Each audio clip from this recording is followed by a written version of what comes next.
लोकप्रिय मुख्यमंत्री आदरणीय देवेंद्र जी, भारत सरकार में वाणिज्य मंत्री आदरणीय पीयूष जी, मंच पर उपस्थित हमारे ज्येष्ठ सहयोगी आदरणीय प्रफुल्ल पटेल, मंच पर उपस्थित सभी विधायकगण, सांसदगण, अधिकारीगण और उपस्थित सभी भाई और बहनों, यह एडवांटेज विदर्भ का दूसरा साल था और इसमें आप सब लोगों ने जो सहयोग किया है और विशेष रूप से काफ़ी लोगों ने 1,40,000 लोगों ने इसको विज़िट किया है और जो प्रोजेक्ट्स आइडेंटिफाई हुए हैं उसमें से करीब 7.5 लाख करोड़ रुपए की इन्वेस्टमेंट अब विदर्भ में अनेक क्षेत्रों में हो रही है।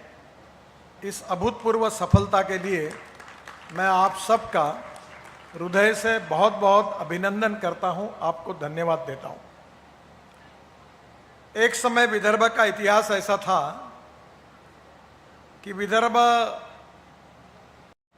विशेष रूप से कृषि क्षेत्र में 10,000 किसानों ने आत्महत्या की, उसकी चर्चा देश में होती थी।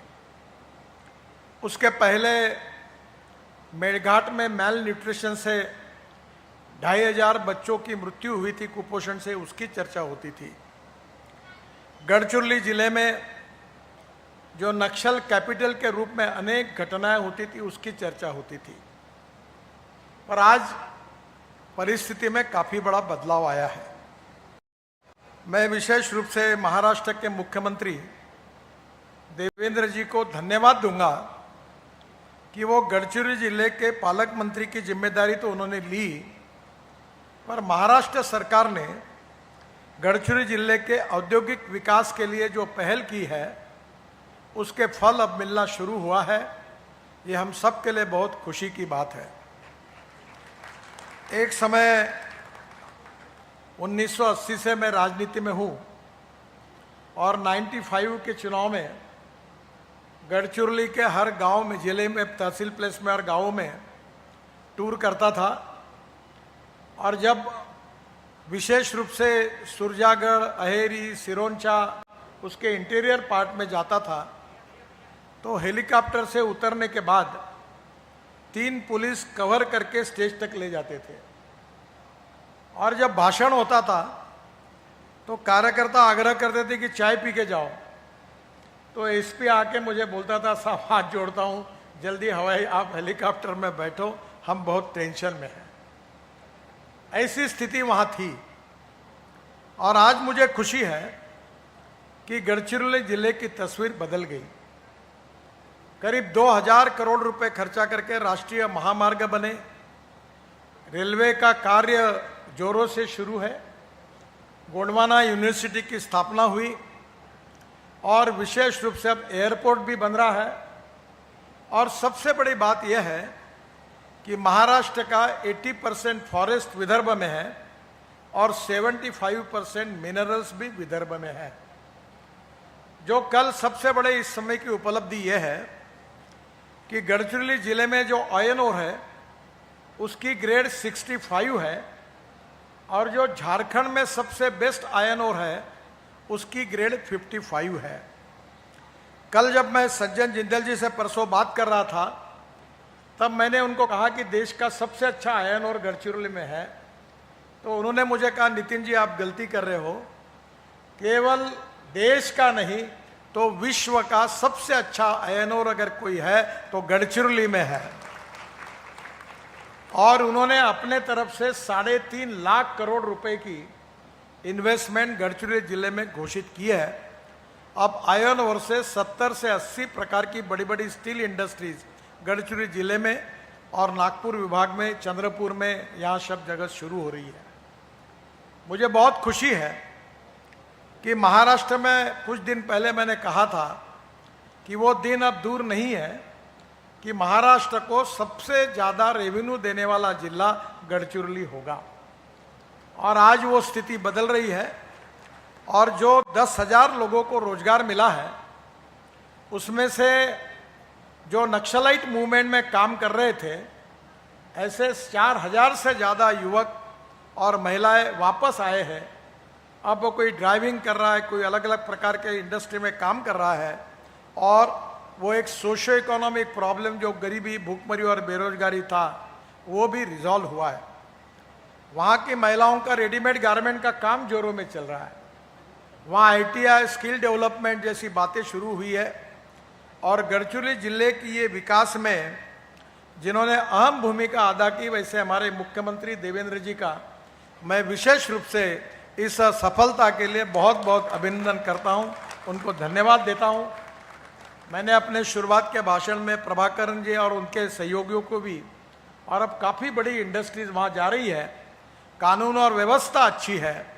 एक समय लोग जाने के लिए डरते थे, और उस परिस्थिति का जो बदलाव, ये विदर्भ के विकास का नया आयाम है।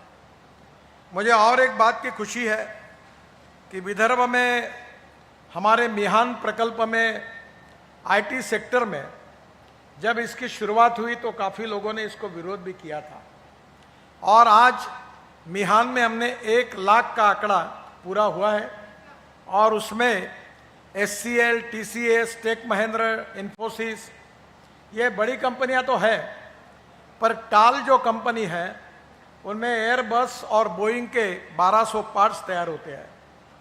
भारत सरकार ने जो राफेल खरीदे किया है फ्रांस की सरकार से, डेसॉल्ट कंपनी से, वो राफेल अब नागपुर में बन रहा है, काफ़ी बन चुके हैं।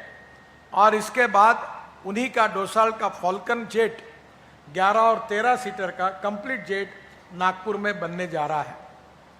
जो हमारा MRO है, एयर इंडिया का और प्रफुल्ल भाई का, दोनों भी जोरों में चल रहे हैं। 8-8, 10-10 विमानें खड़े रहती है। अब MRO के लिए सिंगापुर और दुबई जाने की जरूरत नहीं है।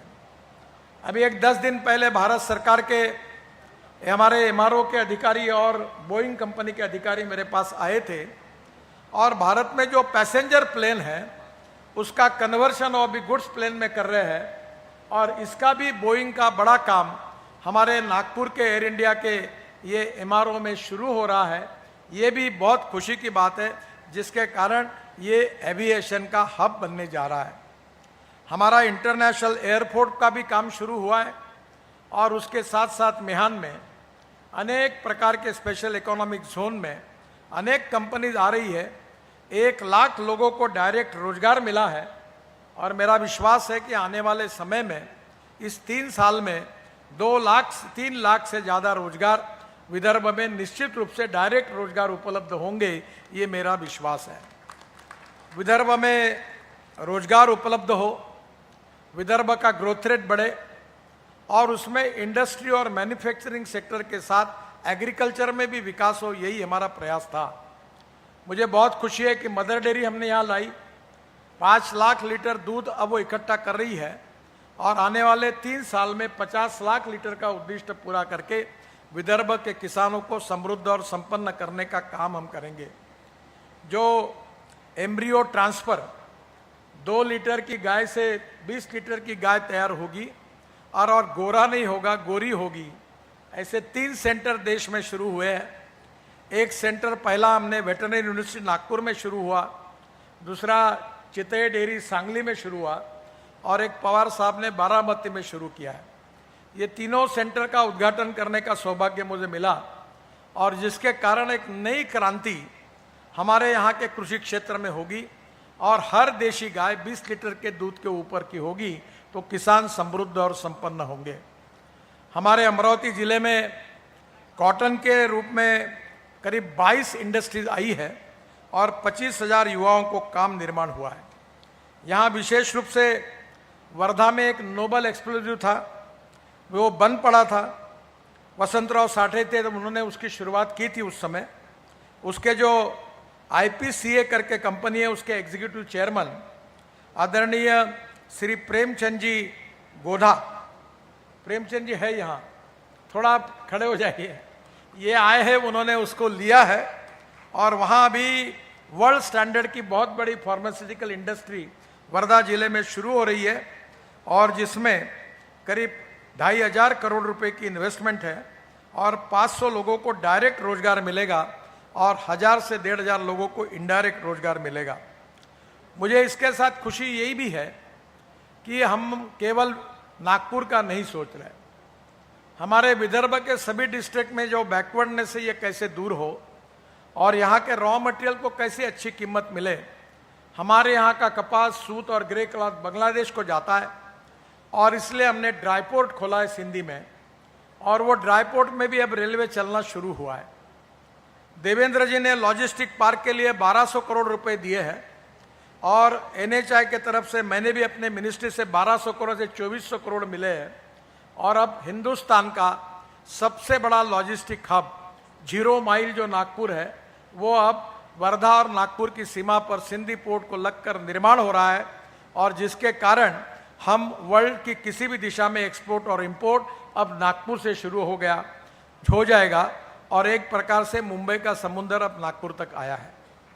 मुझे बहुत खुशी है कि देवेंद्र जी को मैं अनुरोध करूंगा कि हमारे यहाँ जिस प्रकार से लॉजिस्टिक में इंडस्ट्री में डेवलपमेंट हो रही है उसी प्रकार से ट्रेन मैन पावर करने की आवश्यकता है। हमारे एडवांटेज विदर्भ के टीम ने काफ़ी अध्ययन किया, काफ़ी प्रेजेंटेशन भी लिए हैं। पीयूष गोयल जी को पता होगा कि उन्होंने रेलवे मंत्री थे तब बड़ौदा में एक गति शक्ति की लॉजिस्टिक यूनिवर्सिटी बनाई है। उसकी वाइस चांसलर अलका मिश्रा वो अभी हमारे NHCML के एक बोर्ड पर भी है। तो मैं 3-4 महीने से उनके पीछे पड़ा, उनको वहाँ का भी अनुभव था, वो रिटायर्ड हो गई और उन्होंने ओडिशा में हमारे ADB के सहयोग से बहुत बड़ी स्किल यूनिवर्सिटी भी बनाई है। उनके साथ बैठकर विद एडवांटेज विदर्भ ने, यहाँ के हमारे टीम ने काफ़ी अध्ययन किया और global university of skill and logistic, ऐसी global university of skill and logistic बनाने के लिए हमने एक प्रपोजल तैयार किया है। और ये जो लॉजिस्टिक पार्क तैयार हो रहा है बुटीबोरी में आगे वर्धा और नागपुर जिले की सीमा पर, वहाँ इस यूनिवर्सिटी का निर्माण करने के लिए 100 एकड़ जगह अगर महाराष्ट्र सरकार देगी, लीज पर ही दी, मालक भी महाराष्ट्र सरकार ही बने, क्योंकि उस यूनिवर्सिटी केवल होनी चाहिए, यही हमारी इच्छा है। और उसके कारण वर्ल्ड स्टैंडर्ड का ट्रेनिंग, स्किल डेवलपमेंट का और ये लॉजिस्टिक का अगर हमारे युवाओं को मिल जाएगा तो निश्चित रूप से आगे के विकास में इसका उपयोग होगा। देवेंद्र जी जरूर इस पर विचार करें, ऐसा मैं उनसे अनुरोध करता हूँ। हमारे IIM के डायरेक्टर मैत्री जी यहाँ बैठे, हमारा IIM वर्ल्ड स्टैंडर्ड का बना है। हमारे एम्स है, मेडिकल कॉलेजेस है, 49 इंजीनियरिंग कॉलेजेस है, नर्सिंग मुंजी आ गया, हमारी सिम्बोसिस यूनिवर्सिटी आई है, हम एजुकेशनल हब है, मेडिकल हब है और टाइगर कैपिटल भी है। ताडोबा, उमरेड और पेंच, इसमें वर्ल्ड में टूरिस्ट आ रहे हैं। वेस्टर्न कोल फील्ड के कारण हम कोल का सेंटर है और कोल गैसिफिकेशन में भी यहाँ से प्रोजेक्ट आ रहे हैं। अमोनियम नाइट्रेट, मेथेनॉल, LPG में जो मिक्स कर सकते हैं ऐसा DME, ये सब हम यहाँ तैयार करेंगे जो इंपोर्ट सब्स्टिट्यूट है, जिसके लिए WCL ने इनिशिएटिव लिया है। मेरा विश्वास है कि जिस गति से ये सब डेवलपमेंट हो रही, इन्वेस्टर आ रहे हैं, तो विदर्भ की तस्वीर बदल रही है। हमारा विश्वास है कि विदर्भ का विकास हो, विदर्भ के गांव, गरीब मजदूर किसानों का कल्याण हो, और विदर्भ में जो ऑरेंज है, नागपुर को ऑरेंज सिटी कहा जाता है, इसी 18 तारीख को इसी महीने में विदर्भ के ऑरेंज उत्पादक किसानों को लेकर मैं स्पेन में जा रहा हूँ। वहाँ 1 एकड़ में 30 टन संतरे का प्रोडक्शन है और हमारा 12 से 15 टन है। हमारा जो ऑरेंज है उसकी टेस्ट और स्पेन की ऑरेंज में बहुत फ़र्क है, और अब कोशिश कर रहे हैं कि वहाँ के टैंगो जो ऑरेंज की कलम है उसको नागपुर ऑरेंज के साथ जोड़कर हम लोग ऑरेंज रिसर्च इंस्टीट्यूट के साथ हमारे ऑरेंज का भी विकास करने के पीछे पड़े हैं। यहाँ फिशिंग का बहुत अच्छा सेमिनार हुआ और विदर्भ में 6000 मालगुजारी तालाब है।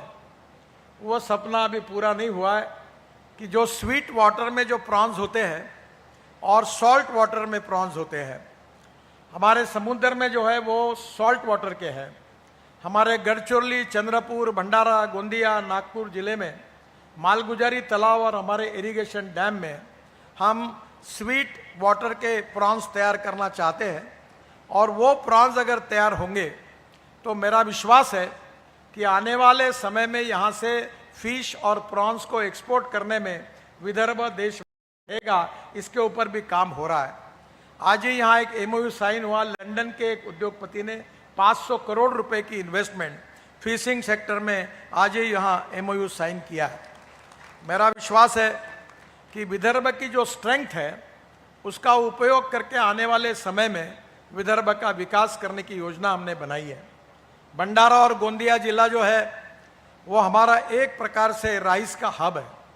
बड़े प्रमाण पर यहाँ से चावल एक्सपोर्ट होता है। मैं अभी प्रफुल्ल भाई को कह रहा था कि राइस ब्रांड तेल वहाँ बड़े प्रमाण पर होता है और अलग अलग प्रकार के अच्छे राइस को तैयार करके आने वाले समय में अब राइस का एक्सपोर्ट भी बड़े प्रमाण पर हो रहा है, जिसके कारण किसानों को अच्छे भाव भी मिलने वाले हैं। राइस से इथेनॉल भी बन रहा है और इसलिए भंडारा गोंदिया जिले में भी राइस का प्रोडक्टिविटी कैसे बढ़ाए पर एकड़, इसके ऊपर भी हमने एग्रो विजन में अध्ययन किया है। मेरा विश्वास है कि विदर्भ के सर्वांगीण सेक्टर में, एजुकेशन में, हेल्थ सर्विसेज में, जल जमीन जंगल जानवर पर आधारित हमारी जो जो नीतियाँ उसके आधार पर नई टेक्नोलॉजी को लाकर केवल आईटी सेक्टर में नहीं तो बायोटेक्नोलॉजी से लेकर मिल्क इंडस्ट्री तक हमने सर्वांगीण विकास की योजनाएं तैयार की है और आने वाले समय में और बड़े बड़े उद्योग यहाँ आने वाले हैं। आदरणीय देवेंद्र जी अपने भाषण में वो कौन सी इंडस्ट्री आने वाली है उसके बारे में बताएंगे। मेरा विश्वास है कि आने वाले समय में हमारी universities, IIT, engineering colleges, IIM, इनका भी बड़ा सहयोग है। इस हमारे औद्योगिक महोत्सव की सबसे बड़ी विशेषता ये रही है कि पहले दिन 18,000 स्टूडेंट आए थे और दूसरे दिन 20,000 स्टूडेंट आए थे। हमारे प्रो वीसी यहाँ उपस्थित है, आईआईएम के डायरेक्टर उपस्थित है, हमारे यहाँ जो अलग अलग यूनिवर्सिटीज़ है उनके वाइस चांसलर, उनके सहयोग के कारण, इंजीनियरिंग कॉलेज के प्रिंसिपल है उनके कारण, यहाँ बहुत से कॉलेजेस के स्टॉल भी है और उसके कारण इंजीनियरिंग ग्रेजुएट्स, एमबीए ग्रेजुएट जो है वो बड़े प्रमाण पर यहाँ आए और उन्होंने बहुत अच्छा यहाँ अध्ययन भी किया है और एंटरप्रेन्योर बनने की प्रेरणा भी उनको मिली। जेम्स एंड ज्वेलरी के पूरे महाराष्ट्र के लोग यहाँ आए थे। स्पेशल इकोनॉमिक जोन में हम लोग ट्रेनिंग और डिजाइनिंग का काम करके हमारा यहाँ से एक्सपोर्ट बढ़े, इसकी भी योजना हमारे रोकड़े जी और उनके सहयोगी तैयार कर रहे हैं। मेरा विश्वास है कि बदलती हुई स्थिति में बहुत अच्छी प्रगति और विकास की ओर हम जा रहे हैं। हम सब जिलों का विकास करना चाहते हैं। एग्रीकल्चर में हमारे देश का सबसे बड़ा एग्रो कन्वेंशन सेंटर, जिसके लिए देवेंद्र जी ने करीब 450 करोड़ रुपए दिए हैं, उसका भी काम शुरू हुआ है। और एक तरफ दोनों रेलवे स्टेशन अच्छे बन रहे हैं, एक तरफ हमारा इंटरनेशनल एयरपोर्ट का काम शुरू हुआ है। ये सब जो परिस्थितियां हैं इसके कारण इन्वेस्टमेंट आएगी, कैपिटल इन्वेस्टमेंट आएगी इंडस्ट्री, ट्रेड, बिजनेस, एग्रीकल्चर में, जिससे रोजगार का निर्माण होगा और विदर्भ की गरीबी दूर होगी। कोई किसान आत्महत्या नहीं करेगा और सभी तहसील प्लेसेस पर उसका विकास का परिणाम दिखेगा। आज देवेंद्र जी घोषणा करने वाले उसमें से एक इलेक्ट्रिक बस का भी प्रोजेक्ट है और उनको 10,000 ड्राइवर चाहिए और इसलिए मैंने भी जाहिर किया और मैं आप सबको आग्रह करूंगा कि निश्चित रूप से विदर्भ की हर तालुका प्लेस पर हम एक ड्राइविंग ट्रेनिंग सेंटर, एक विशेष रूप से फिटनेस सेंटर और अगर आपको अच्छा लगे तो स्क्रैपिंग सेंटर आप शुरू करिए। आज ही टाटा के एमडी मुझे मिले, गिरीश वाघ, उन्होंने मुझे कहा कि उन्होंने 3 स्क्रैपिंग सेंटर का उद्घाटन करने के लिए मुझसे समय मांगा। तो मैं चाहता हूं कि ये बड़ा इकोनॉमिकली पोटेंशियल का है, तो विदर्भ के पूरे डिस्ट्रिक्ट में जितने तालुका प्लेस है उनको सबको मैं अपने विभाग की ओर से ड्राइविंग ट्रेनिंग सेंटर और फिटनेस सेंटर, जिसमें 3.5 करोड़ रुपए की ग्रांट है, वो देने के बारे में घोषणा करता हूं और आप जरूर उसको खोलिए, ताकि 22 लाख ड्राइवरों की कमी है और ये अगर हमारे आदिवासी क्षेत्र के युवाओं को ये अगर ट्रेनिंग आप देंगे तो इसका फायदा होगा। देवेंद्र जी ने और इसके आगे जाकर और भी कुछ योजना को बढ़ाया, उसके बारे में वो जानकारी देंगे। एक प्रकार से एक बहुत अच्छे पॉजिटिविटी के साथ आज हमारे इस कार्यक्रम का समारोह हो रहा है और आदरणीय पीयूष जी हमारे आमंत्रण पर इस समय यहाँ आए, इसलिए उनके प्रति मैं विशेष रूप से आभार व्यक्त करता हूं। देवेंद्र जी तो अपने ही हैं और इस आज के इस हमारे कार्यक्रम में और इस औद्योगिक महोत्सव में उनके भी इंटरेस्ट, इन्होंने इनिशिएटिव का बहुत बड़ा परिणाम मिला है। आज तक के विदर्भ के इतिहास में हमारे मुख्यमंत्री जी ने इंटरेस्ट लेने के कारण आज 7.5 लाख करोड़ रुपए की इन्वेस्टमेंट आज विदर्भ में आई है। आप सब जोरदार तालियां बजाकर उनका स्वागत करें। मेरे मित्र आदरणीय प्रफुल्ल भाई भी यहाँ आए हैं। मैं कोशिश कर रहा था कि प्रफुल्ल भाई इसमें और इंटरेस्ट आप लो, आप विदर्भ के हो और इसलिए मेरे साथ अभी आपके आभार तो मैं मानता नहीं क्योंकि आप यही के हो, तो आपको अगले साल से इसमें और इंटरेस्ट लेना है और इस काम में आपका भी सहयोग चाहिए। विदर्भ के सभी पार्टी के सांसदों को, एमएलएस को, मंत्री को, सब लोगों को हमने बुलाया और सबको हमने कहा है कि आप इसमें इंटरेस्ट लीजिए और सब मिलकर विदर्भ में जो प्रधानमंत्री जी का सपना है आत्मनिर्भर भारत का, $5 ट्रिलियन इकोनॉमी का, वर्ल्ड की 3rd लार्जेस्ट इकोनॉमी का और विश्वगुरु बनने का, उसमें महाराष्ट्र अपना योगदान देगा ही, पर उसमें विदर्भ लॉयन शेयर उठाएगा, ये विश्वास मैं आपको देना चाहता हूं। फिर से एक बार आपके सभी इंडस्ट्रीज को, आप सबके सहभाग के लिए आपको बहुत बहुत धन्यवाद। और फिर से एक बार अभी अधिकारीगण है उनका भी बहुत सहयोग मिला है, उनको भी बहुत बहुत धन्यवाद। अब मेरा भाषण मैं समाप्त करता हूं। नमस्कार। बेंडे जी वर्तियल ऊपर है।